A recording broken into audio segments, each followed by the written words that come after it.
The broadcast is now starting. All attendees are in listen-only mode. Good evening and welcome to our second session of studying Cutting Through Spiritual Materialism. Tonight we're going to be looking at 3 chapters: Initiation, Self-Deception, and The Hard Way. So I'd like to open again with a beautiful liturgy from the Sadhana Mahamudra, invoking enlightenment. The Father Guru, the embodiment of all the siddhas, is all-seeing and all-pervading. Wherever you look, his transparent body is there, and the power of his blessing can never be diminished. Although I live in the slime and muck of the dark age, I still aspire to see his face. Although I stumble in the thick black fog of materialism, I still aspire to see his face.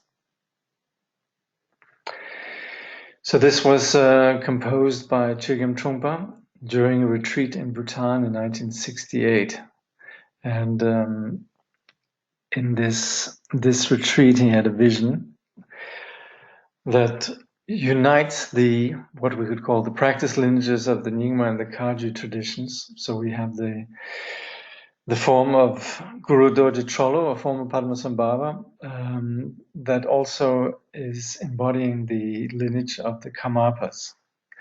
Anyway, this is a practice that was practiced very widely in Trungpa Rinpoche's Sangha and probably still is. So the first chapter, Initiation. I'd just like to say something about initiation to begin with. Initiation is empowering our Buddha nature. Abhisheka is the beginning of the Vajrayana path. Being an extraordinary path, it requires a number of conditions. First, we need to clearly understand the relationship between master and student. So, initiation is also sometimes called empowerment, or sometimes we use the Sanskrit abhisheka. And this is the opening or the foundation of Vajrayana practice, because this is where our Buddha nature, our non-confused condition, is recognized and acknowledged, and we're encouraged to make this the foundation for our path. So this is the place where we have some confidence in that which is beyond ego. So we could say this is what we discover when the ego falls away through the process of the path that we're describing here. And with initiation or empowerment, we are anointed as the Buddha. And so we sometimes refer to Vajrayana as the resultant path, which is then the path that takes this potential that we have, not just merely as a potential, but as something manifest that we can presently engage with. And this we engage with through then the meeting of the mind with the teacher, beginning to gauge and understand what the teacher's mind is all about. So it's an approach that entails a radically different way than of seeing ourselves and seeing our world. But the thing is, we cannot fake non-ego. We need to understand and travel the path and have an authentic understanding of what it is. So since we are engaging in something that is beyond what we ordinarily operate with, that goes beyond ego, so we do need a guide. And that's why we first need to appreciate and understand clearly this relationship between the traveler and the guide, the master and the student. Being initiated into this new perspective then requires a number of conditions. And this is then what Trungpa Rinpoche is addressing in this chapter.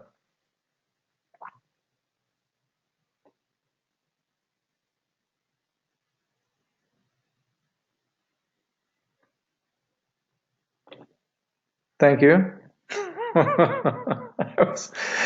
Sorry, I cut the PowerPoint. Thank you for pointing that out. Yeah. So you haven't missed anything. Look,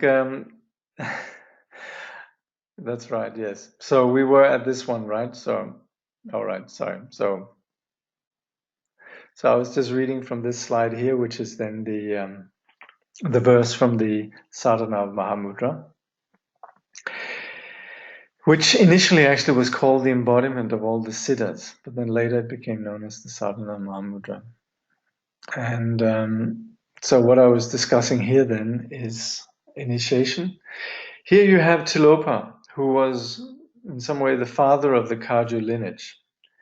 And Tilopa is sometimes portrayed holding a fish, since his student Naropa, when he went looking for him, he found him sitting by the river eating fish entrails, which was a gesture of someone who has mastered the phenomenal world and is in no way, say, limited. And so to shock Naropa out of his conventions, then Tilopa appeared in this unusual way. So, as Trungpa Rinpoche points out, a genuine guru would not play on people's weaknesses, their expectations. Faith is essential on the path, but it cannot be simple-minded. Trungpa Rinpoche says, half an hour's ceremony does not bring us to the next stage of enlightenment. Let's face facts. I personally have tremendous devotion to and faith in the Buddhist lineage and the power of the teachings, but not in a simple-minded way. So what this means is that we can't engage with the Vajrayana teacher like Trungpa Rinpoche says if people met him on the road, you know. Would they have the same wish to become students of him? People come to him because he is this Tibetan Lama, the 11th Trungpa, and so on. But then again, there has to be a genuine communication. And so the teacher would not want to exploit these naive expectations. So it is a question then, what is it that brings us to the teacher, and what's the foundation of the relationship? And particularly then, in the case of the Vajrayana teacher, there is very often the notion that we would want to receive empowerment, initiation.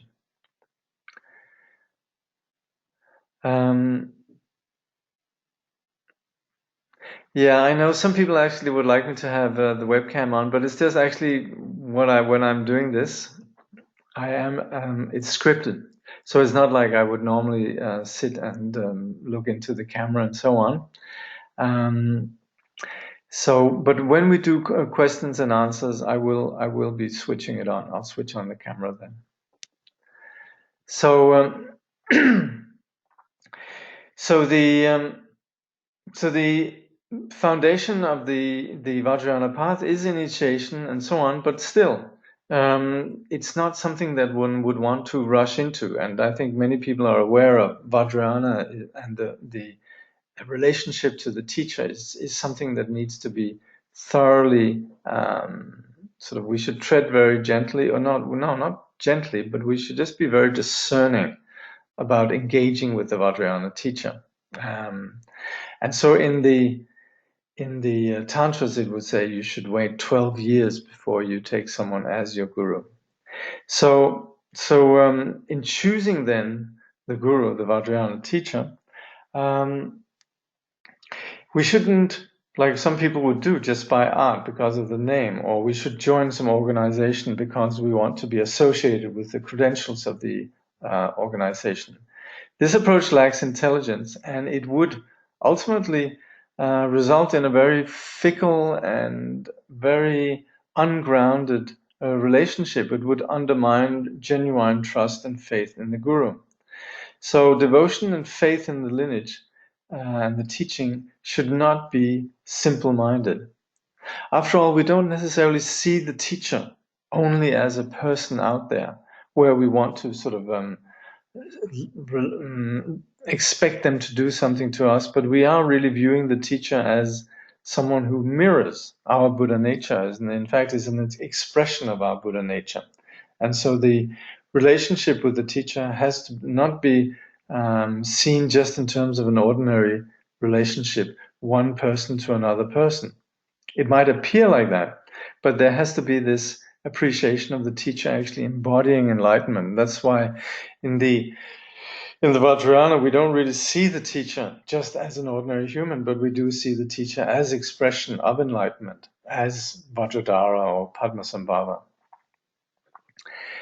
That being said, then, our spirituality and relationship to the teacher should not be based on emotion or romanticizing. We should appreciate the teacher's teaching and understand it.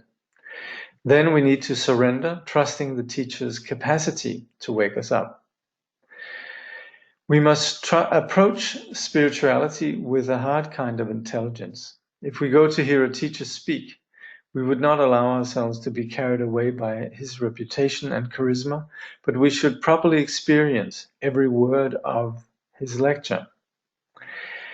So it's important that we pay attention to the teaching. Paltar Rinpoche, he says, the first jewel of the three jewels, Buddha, Dharma, Sangha, the first jewel that we take refuge in is actually the teaching, because that we can assess ourselves the validity of. And that's why it's important that we're not carried away or fall in love with the teacher. We need to have a clear, intelligent relationship with the teaching, with the teacher. So it's like making a genuine relationship with a person that we are falling in love with. We want to know what's inside the person, what it is that makes them tick, what are their values and intentions, what they're truly about.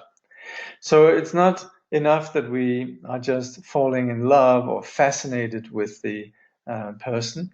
It has to be on the basis of knowing what it is really all about. Otherwise, this is what Songtse Khyentse Rinpoche calls inspiration disease. So that also,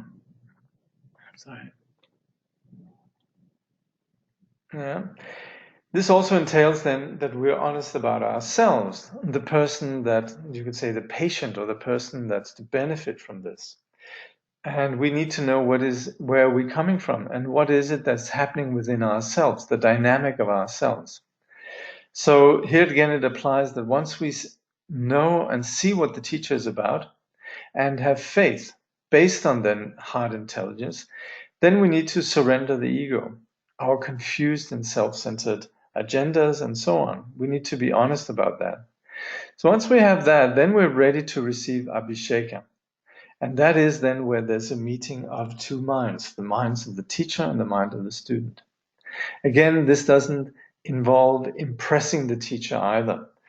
It means that we're willing to surrender to the teacher we've discussed before, and also the idea of the operation without anesthetics. It might be a very painful operation, but we have to come in with who we genuinely are. So this is something that makes us be in touch with ourselves, with reality, and the teacher is someone who is there showing us this. But it is about us being authentic. So this is then what it takes then to be awake. We must surrender and offer ourselves for our mind to meet the Guru's mind. Becoming religious or reinventing a colorful new spiritual person won't help, meaning changing our way of being. Meeting of two minds is about being genuine. Real abhisheka cannot be objectified as a big deal. It is about discovering genuine ordinariness. So the surrender that's spoken about here is not about making donations or service to the Guru. We might commit to the teacher because we feel the teacher represents safety, sanity. The teacher represents what is good, what is righteous. But this might not actually enable us or might not prompt us to to experience what it is the teacher is offering. We might not be able to hear properly or connect properly with the teacher and the teaching if we haven't actually surrendered or offered ourselves. We need to open up in the most honest way. We need to bare ourselves. Without that, there's no real spiritual journey, no liberation. We're not really touching on what's really us. In fact, we might cover up and we might try to steer the spiritual journey into a place where we think things are familiar and safe. But this is not really going to help us. We won't really experience liberation. So hiding is pointless. When we're truly giving up, that's where we can receive abhisheka. So Trungpa describes this whole process of how we might evade, how we might be uncomfortable in this process. And I always personally have been slightly uncomfortable reading certain passages in cutting through spiritual materialism. It's almost like it's a little bit hitting home too much. It's slightly, it's not only slightly, but it's profoundly uncomfortable. So we might ask, okay, I am mistaken. What should I then do? What's the right thing to do? And then we might adopt some sort of religious, pious behavior. But again, so this is not going to help. We might think Dharma is something far out and exciting. So we might reinvent ourselves according to various fantasies, the pious fantasy, the far out fantasy. But it's all about the teaching is not really becoming or touching us. So we still haven't really done anything except just sort of, reinventing ourselves or putting on a show. So, and also it applies that without surrendering, then the journey and what we're about to engage with really just becomes accumulating. This we talked about earlier in terms of collection, right? The junk store. So we might just accumulate teachings and stuff, data, and so on. This is all just very linear, but we need to do something that's much more radical, and that is about us and the teacher, engaging the truth of the teacher and appreciating the truthfulness of the genuine authenticity of the teacher, and then meeting the teacher without our collection of get-ups or credentials. We might be tempted to see the teacher and say, I have already accomplished all this, and I am so and so evolved, and the teacher actually doesn't really care. The teacher just wants us to be who we are without the credentials. The teacher is there inviting us to join him or her, but if we're turning the meeting and the meeting with the teacher, the initiation or abhisheka, into some sort of special spiritual event, something that we can then talk about later, and we can talk about it as if it was something extraordinary, then it's something that's external to us. It's still just fiddling around with something that is not us.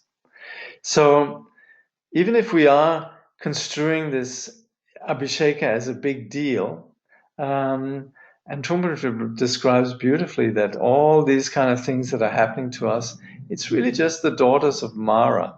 And we could say they're weaving a web of cliched narratives. So we can have all these fantasies and live them, and the abhisheka just becomes a vehicle for this. But we're still not really receiving the abhisheka in the sense of the meeting of two minds. The meeting of two minds really takes place very naturally. Both the instructor and the student meet in a state of openness, in which they both realize that openness is the most insignificant thing in the whole world. It is completely insignificant, truly ordinary, absolutely nothing. In the Tibetan tradition, this way of seeing things is called ordinary mind, tamal gi shepa. And as a reflection of Trungpa Rinpoche's genius in mastering the modern language, the ordinariness of this then translates into him inventing this, or using the acronym for Tamal Gi Shepa, TGS. So in Trungpa Rinpoche's Sangha, then this particular quality of the awake, unadorned, straightforward, ordinary mind would be referred to as TGS. And he also says, we could say that such insignificance is very significant, that such ordinariness is truly extraordinary. But this would just be further seduction by the daughters of Mara. Eventually, we must give up trying to be something special. So we're not trying to construct something on the premises of our ordinary expectations.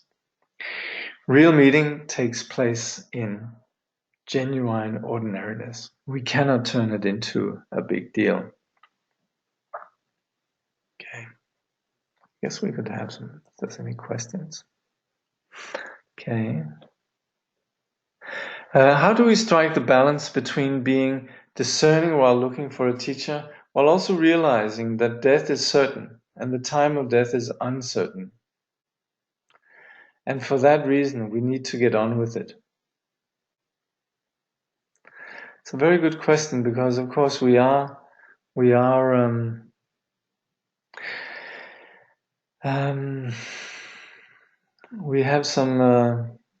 a deadline or not. We have limited time. It's true. One thing that Trungpa Rinpoche said earlier on that I noticed this time, actually, reading particularly, is that if there is this genuine wish to, or rather this genuine honesty about engaging in this process deeply with a sense of being aware of oneself and seeing the relationship to the teacher as a way to actually work with oneself. I don't know if I'm putting it in the right way that Trungpa was saying, but then we would meet a teacher. But it's true, it's not that easy. Then again, Gambopa, he said that until we do meet somebody that we connect with as our root teacher, then we can simply just see all the teachers that we come across as embodiment of the Buddha. So it is something that we can be proactive in it in terms of aspiring and so on and practicing, but we can only do that much. And at the same time, I don't think we should give up. And until we do that, I think we should follow Gambopa's advice. Is the teacher always someone outside ourselves or our own experience? Is the teacher sometimes our open mind meeting the experience as it is? There's somebody else asked this actually in the Q&A at the end of, I think it's the last chapter, but Trungpa says that option very often could enable to self-deception. So we might need somebody out there, not just our own experience. It might be, he says, it's a bit like undressing. We can, if we're undressing in front of a larger audience, we're more aware of it. And similarly also with regards to the path for us to actually surrender our ego, it's good if there is somebody to surrender to. It's a more real process.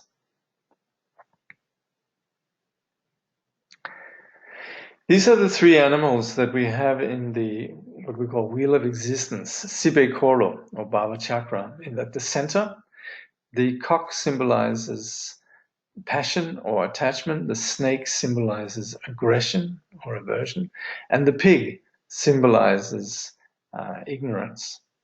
So these three, the sort of the unconscious mind and its two patterns, which is then aversion and attachment. These three we call the three poisons that afflict the mind and which drive then the wheel of existence. So this chapter, self-deception, ego wants enlightenment as a personal credential. We in fact don't want to surrender the ego that causes our suffering. Romanticizing and fantasizing the process won't do. We need to relate to what is. The guru will act as a mirror where we drop self-deception. The existing material, that which is already there, must be used. You must accept yourself as you are instead of as you would like to be, which means giving up self-deception and wishful thinking. So Trungpa uses this example of the hunter and the musk deer. And the thing is, we might want to obtain then this musk of enlightenment from the guru who we hunt down. We don't want to surrender, but rather we want to possess enlightenment as a further credential, that we have something. It's like a new brain or a new set of limbs. So all of this entails that enlightenment is still seen as something external to us. We want to embellish ourselves with enlightenment. Nothing has really changed in terms of us surrendering the actual cause for our misery in the first place, which is then the practice of ego fixation. When we are stuck or fixate on what it is we want to obtain, then we miss the nature of the process, the one that's engaging in all of this. And also not being aware of that, then we are not really aware of the conditions that are essential to the process that we are about. We think of what might happen. Enlightenment might be like this or might like that, or the path will shape in this way or that way. And in fact, this becomes an obstacle. With those expectations, we're feeding something, namely the expectations that are going to prevent it from actually taking place. And we might not be greedy persons, but we're still romanticizing the process. But we're not really relating properly. So it's not going to work. We need someone then who can see what we are and what we need. We need a mirror that can expose our self-deception. So transforming ourselves is not the point. Rather, we need to accept what we are, recognized and accepted, then using the material that is already there. At this point, if you express a willingness to work with your physician by committing yourself into the hospital, then the doctor, for his part, will make available a room and whatever else is needed. So this is about us being willing. It's not so much about us having a plan about what's supposed to happen. We leave that up to the spiritual friend, to the doctor. If there is a trust, then what the objective of the path then is, meeting of the minds, the transmission of enlightenment, that will take place. So it's not about joining a club or wishing to acquire something external to us. It's about us being genuine with who we are. So when that has happened, then some genuine insight can occur. And that's working with the material that we already have. And this could very well happen. Then again, when something does happen, let's say we do have some openness and some genuine insight, we might objectify it. As an external object, however, it will be lost, which might be humiliating for some, having had it and then lost it. This is self-deception. What was openness has been turned into an object. Trungpa quotes the person on the spiritual path that is sort of anguished about having lost this experience. If only I could have that wonderful experience of openness again. So we keep ourselves busy, not having it, remembering it. This is self-deception's game. So the thing is that we objectify some experience. We have something that is, yes, it might be spiritual, it might be authentic experience and all of that, but then we make a big deal out of it. something happened and we tell everybody about it, and it becomes external to us. So of course, this is not just in the modern world. This happens everywhere. But it's a sidetrack, it's a deviation, and it's something that gets in the way.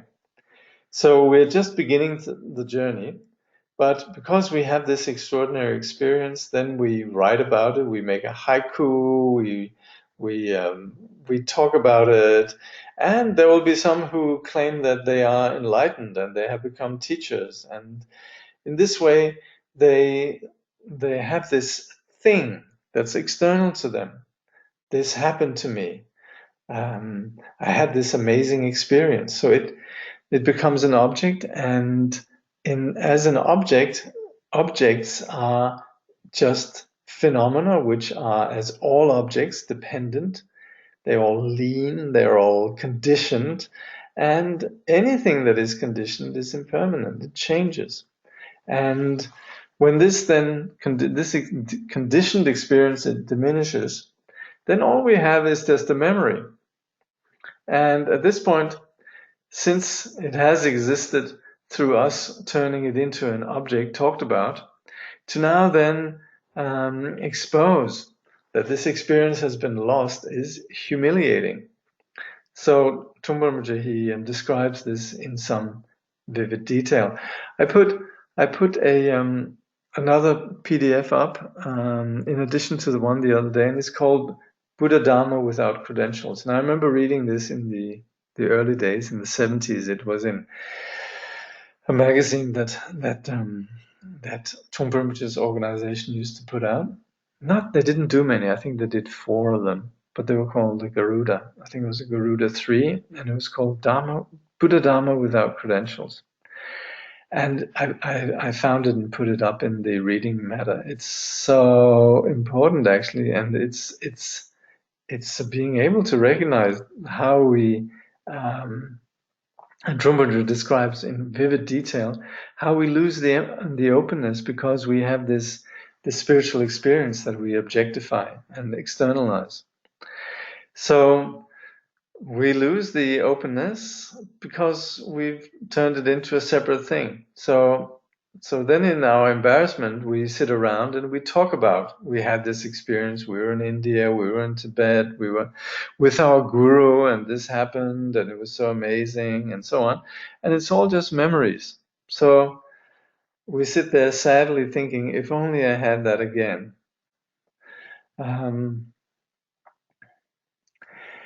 Whenever the possibility of depression arises and the feeling of loss is about to occur, the defensive nature of ego immediately brings to mind memories and words we have heard in the past in order to comfort us. And this is the more complicated action of self-deception. One does not allow depression to come into being at all. Since I have received such great blessings and been fortunate enough to have these wonderful spiritual experiences, how could I possibly say that I'm depressed? Impossible. There's no room for depression.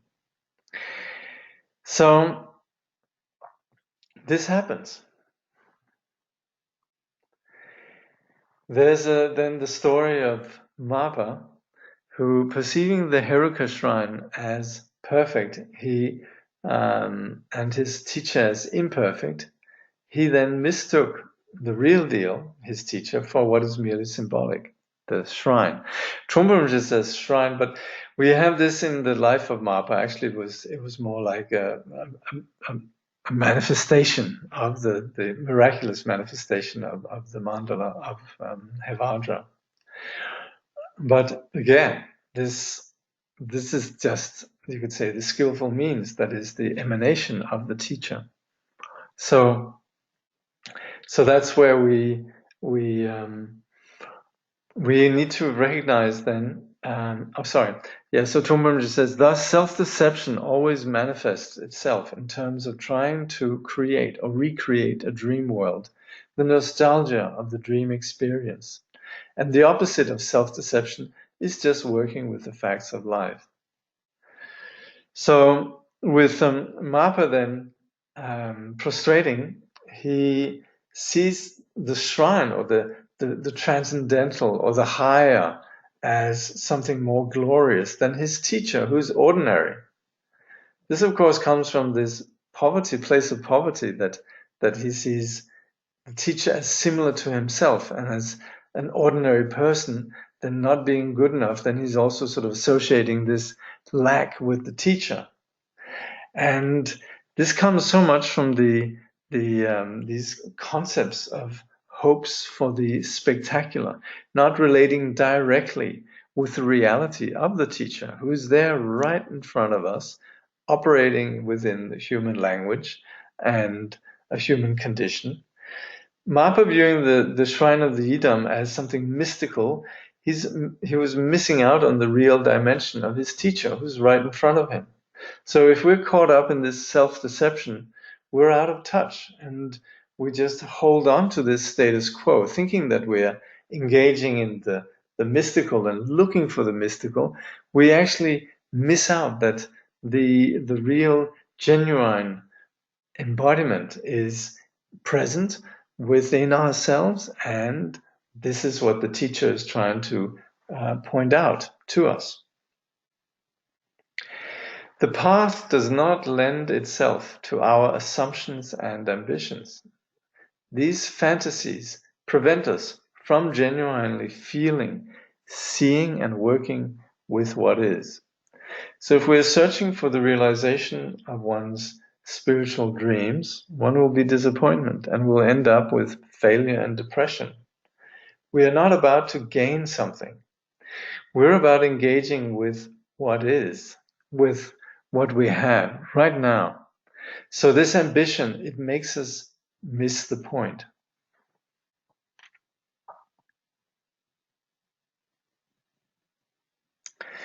Now, at this point, it's important for us to realize something about what it is we're up against.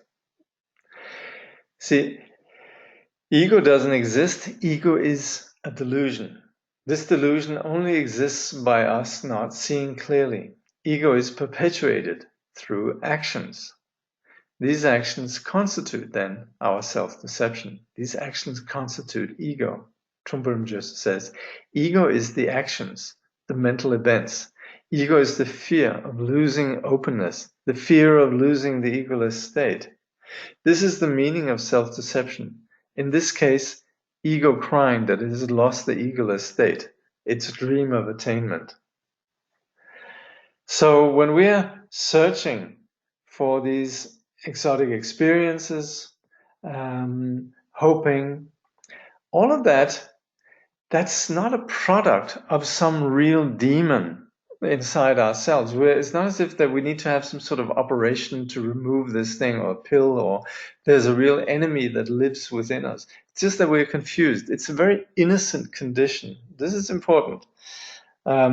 Somebody, I really like that. Somebody said, it's as if, we're really being roasted here.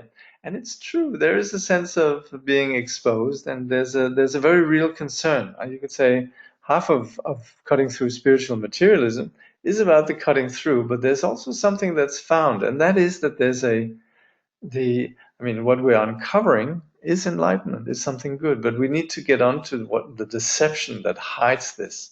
So exposing it is big here in cutting through spiritual materialism. It's very important that we're onto it, but it also doesn't mean that we are ego, that we by definition are spiritual materialists.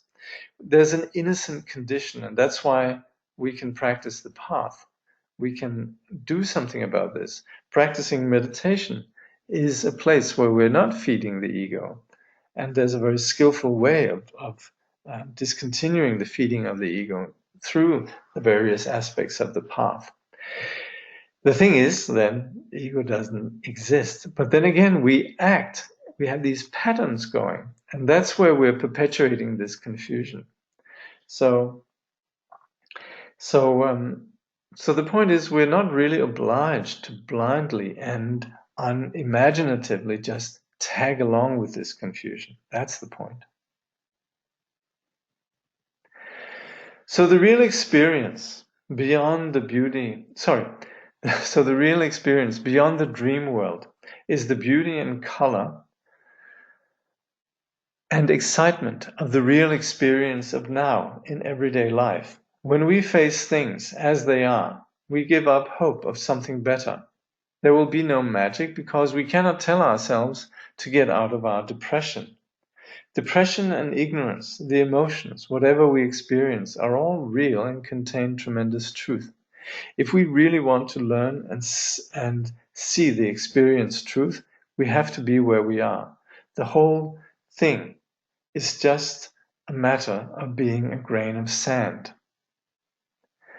So being a grain of sand means relinquishing our dull and habitual ambitions that crave us to be something special, to be something new, to be different from what we are. And that's, of course, where we put ourselves into a place that inevitably we are going to feel impoverished, depressed, lacking in some way or another. So being a grain of sand means that we relinquish this ambition that puts us in that place, just settling into abiding without any credentials is then acknowledging our reality. It works beautifully. So that's the second chapter, self-deception. And again, just a note, please read this. It's just this PDF, Buddha Dharma without credentials, I put in the reading. You'll find very helpful and sort of, you could say, brings home some of what's being talked about here. It's only 2 pages. It's quite brief. And also, once again, I'd like to say, please do read the question and answers in here. Somehow, Trungpa Rinpoche was blessed with some exceptionally bright students, and the really good questions. These students clearly were listening and reflecting. Okay, let's just see if there's some questions at this point.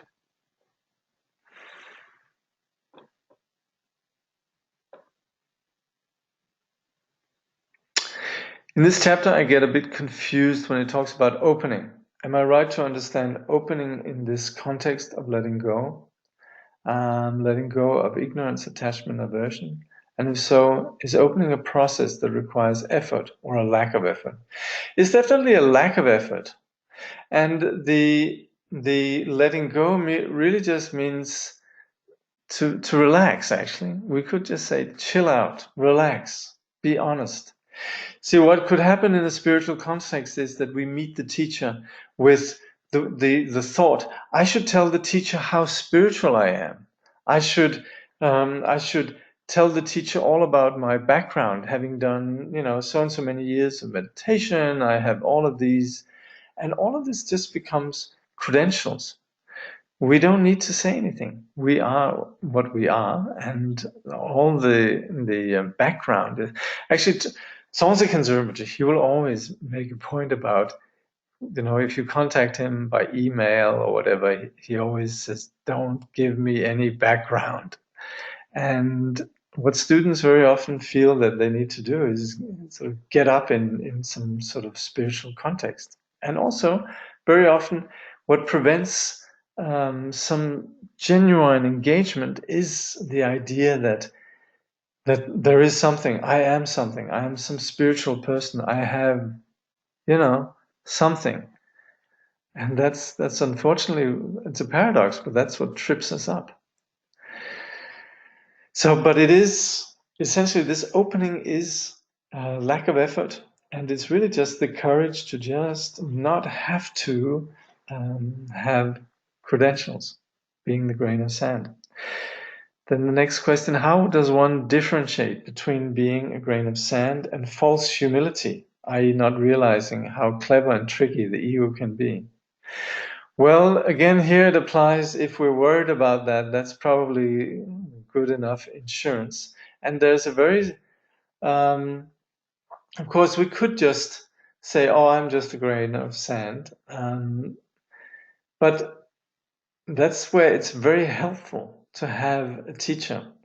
And that's where the false humility would be exposed. There would be a pain. The sort of the underlying pride and the underlying wish to be recognized would become exposed. So that's where it's helpful to have a teacher. It's also very helpful to be part of Sangha, to meet with other people and to be part of a dynamic and so on.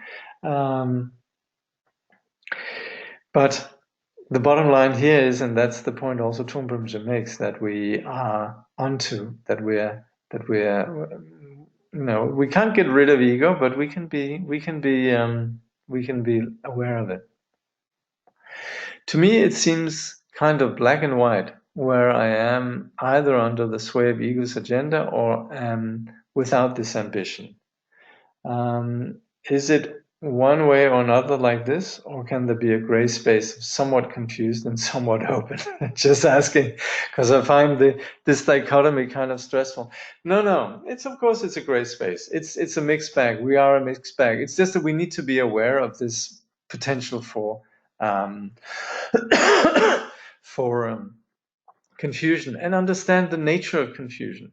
So it could come across as if there's a very black and white scenario here, but it's really just that we're being exposed to, it's like sometimes when you need to sit down and fill out government papers and applications, it's so merciless, rigid and so on.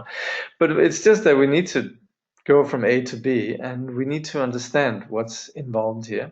And of course, yes, and it will, as long as, like it says in one text, as long as there's the sort of the mind that's still conscious of what's going on, that's still the ego. So it's just until we're enlightened, we're going to have imperfections.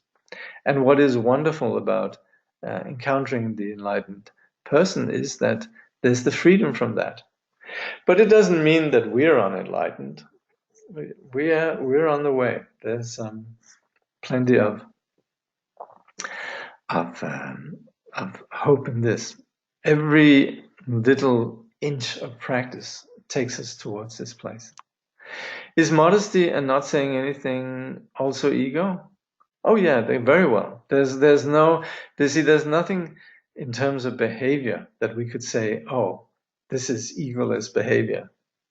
So what we're doing here, and that's so important with the whole Buddhist path, like Tongsi Rinpoche says, it would be so easy if the Buddhist path was just that we have to give up eating chicken, or that we once in a lifetime we have to go to Bodh Gaya.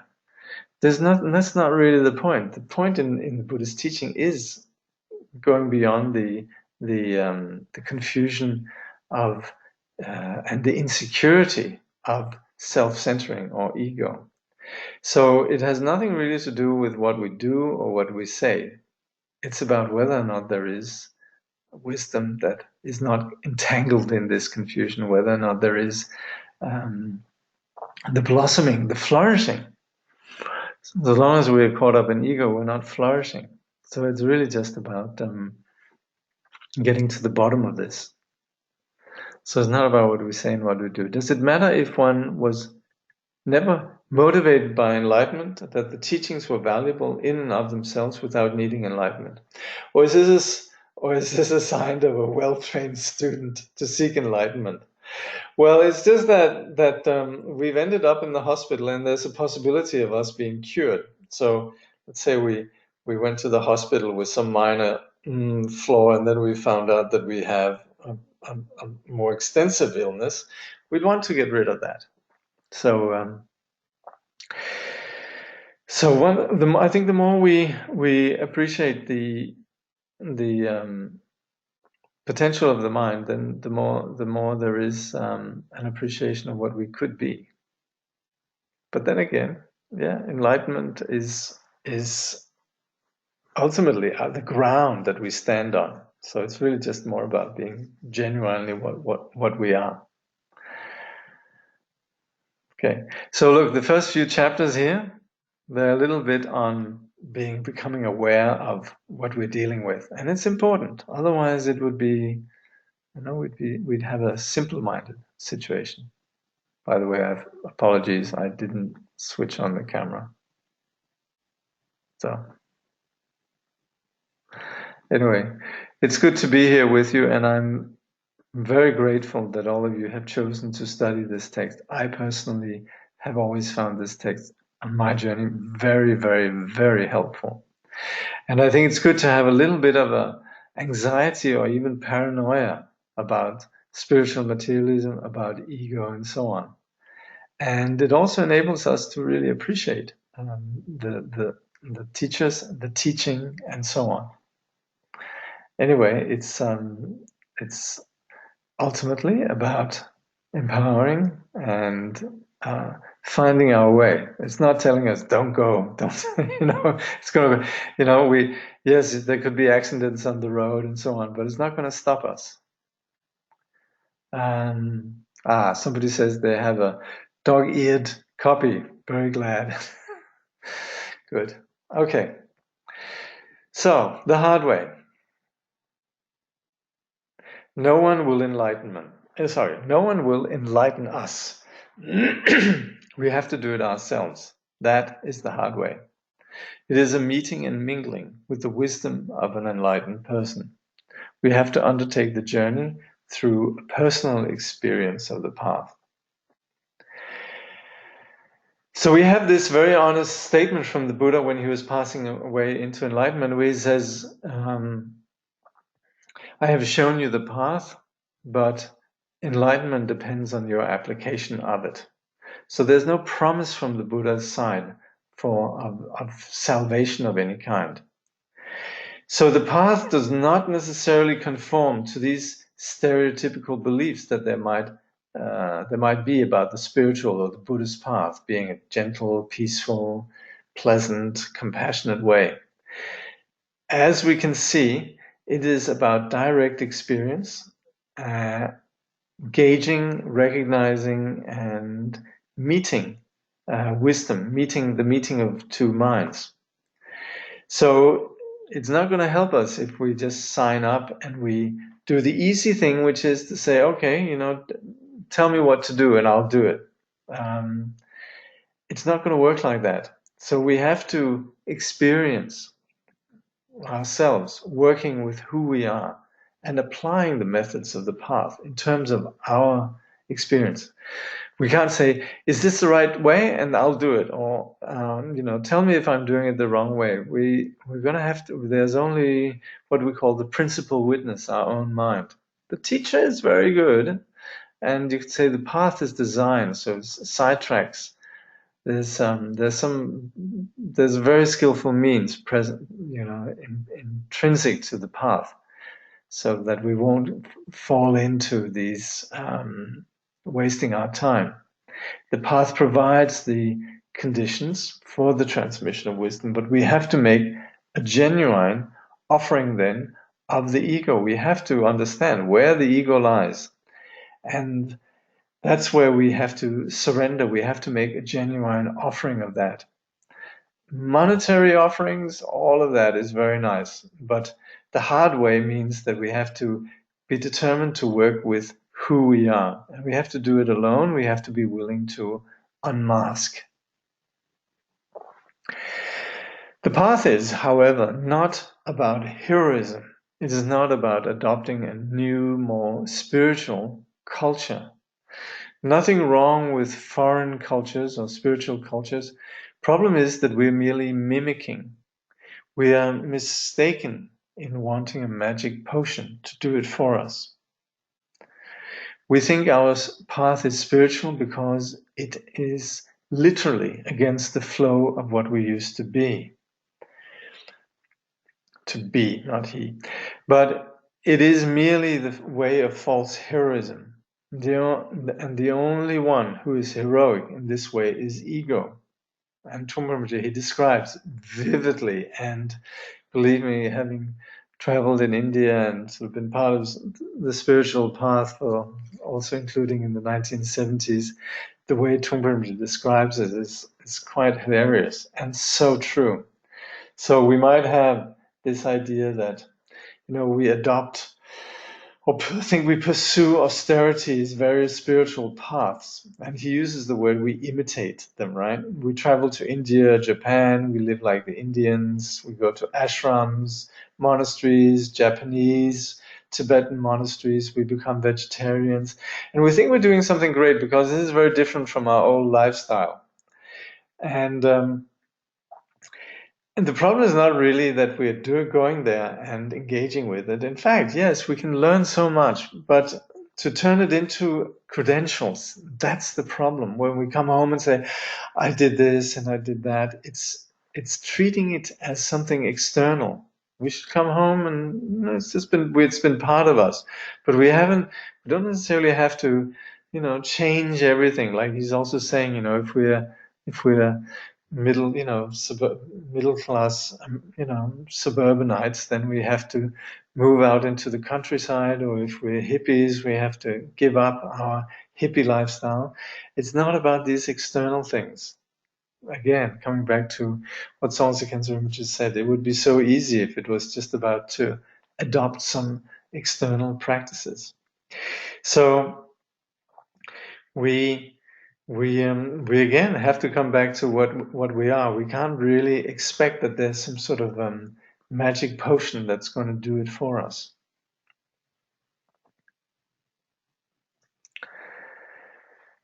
We have not made any real offering by shopping like this. With our exotic escapades, we are avoiding the real issue. So, real engagement is offering what is dear to us, being willing to just be honest about who we are and our wants and so on. The very sort of basic primitive nature of us. So that's where gaining titles, having done this, or now being, having a status in some spiritual organization, Dharma instructor or Lama, or wanting to be called this or that. Or maybe we have these sort of we can flaunt some sort of superficial knowledge, or maybe even impressive knowledge about philosophies, or we can be part of. We can go to ceremonies, and we can have all these things that are really just external actions. So Trungpa Rinpoche provides vivid, even you can say visceral description of these escapades. So of course we might have done it, we might have seen others do it. And the problem is that these external exercises, they don't actually eliminate ego. They don't eliminate duality. They don't eliminate our habitual way of seeing things. They just become credentials, things we've done, memories that we can think about. Most likely, we have not managed to give up anything at all. We have only collected, built, adding layer upon layer. So the prospect of the hard way is very threatening. So with our collecting then all these different, all this spiritual junk, these events, these memories, we're still left untouched. We still have yet to deal with who we actually are. We have yet to present ourselves truly unmasked. We cannot begin the actual path before we begin with acknowledging and sharing with the teacher who we actually are, and rather what we contain. We might remain afraid to open up, and that is then the hard part. I remember somewhere Chögyam Trungpa, he was saying, to get to know somebody, you should try to make them angry. When you end up rooming with somebody, you should right away, he says, make them angry, and then you'll find out what they truly are. The thing is also, when we have a genuine human relationship, when we don't have masks, it becomes, when we don't have masks, it becomes a genuine relationship. Knowing them is loving them, and we need to be known to our teacher. Being with this doctor is extremely uncomfortable for us because we are continually trying to con him, although we know that he sees through our games. We have to give up looking for a painless operation, give up hope that he will use an anesthetic or sedative, so that when we wake up, everything will be perfect. So we could leave. But then we also intuit that sooner or later we're going to have to go through with this. So we decide to stay. But to work on who we are, we need to go through the possibly excruciating pain of allowing ourselves to be seen. The strange doctor will not allow us to be doped, anesthetized, since he or she requires the complete experience of genuine, honest communication.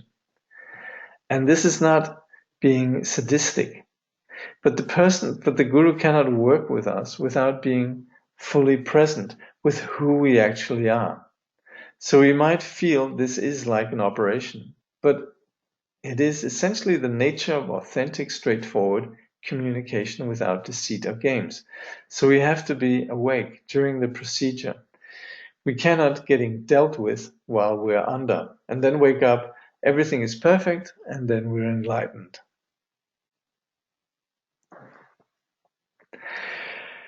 And again, like I said, the questions and answers are so good, I'm not going to go through all of them. But I'd like to just sort of at the end here end this on a possibly give some idea on it. You know, it's we're talking about something that's very straightforward. So Trungpa Rinpoche, he says, if you expose yourself completely, then you're already on the path. If you give yourself halfway, then you're only partway on the path. It's going to bounce back on you. If you give less information to your doctor, then you're going to recover much more slowly because you have not told him your whole case history. The more you tell your doctor, the sooner he will be able to cure you.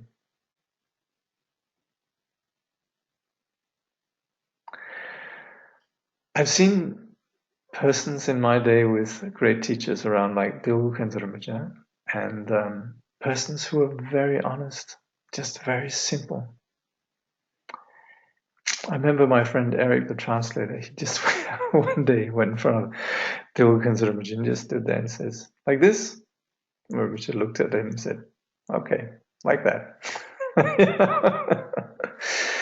But I've also seen, this sad situation with people who come and they want to say, oh, I'm this, I'm that. And, the idea is, oh, the teacher's going to be impressed that you've done all of that or you have all of this and so on, And I thought it's a bit like also with, with dating and people wanting to impress somebody, But the truth is, the more you try to impress, the more busy you are impressing, the more the other person realizes it's going to take some time to have some genuine communication taking place. Yeah? All we're saying here is authenticity. But it might be the hard way. It might be hard. How do we have direct experience when everything is mediated by language, memory, perception, etc.? So true.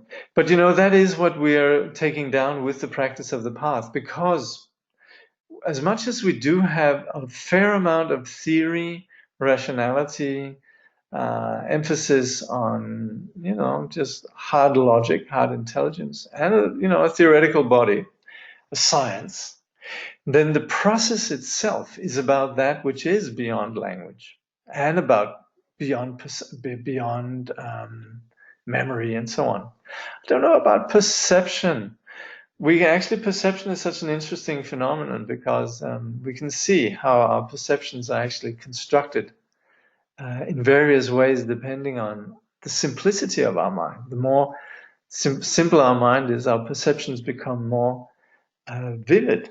The more we complicate our mind, the less clear our perceptions are. So we have in our direct experience a very clear experience of how we can clarify or diminish the clarity of our perceptions and experience. Yeah? Is the labeling of escapades not merely dependent on the intention behind our actions? Yes, exactly. So we might be drawn into, we could very well go and study. And that's also what Trungpa says. In itself, there's nothing wrong with going and studying and all the various traditional practices, say in another culture. The thing is, once it becomes mimicking and it becomes a big deal, and we sort of we think of ourselves as spiritual persons because we, like he says, we sat there for 7 months in the ashram and we didn't have and we didn't have chocolate. So that's where it becomes an escapade. Yeah, but you're right. It's about the intention. Yeah, there's nothing wrong with going and studying in an ashram or a monastery. Of course not. We should, if we can. See, also this renders the whole path much more, well, it brings it closer to home. So it's not about some people who've done some extraordinary things are then more advanced, and others who haven't done, they are in a lesser, they're in a lesser position. You can say there's a lot of egalitarianism in this. We're just working with who we are, It's not a matter of more or less. Okay, those were the words. So I actually usually have a page here now that says what we read next time, but I think it's in the email that went out. So yes, read the next part to next time. Thank you for joining. See you next week.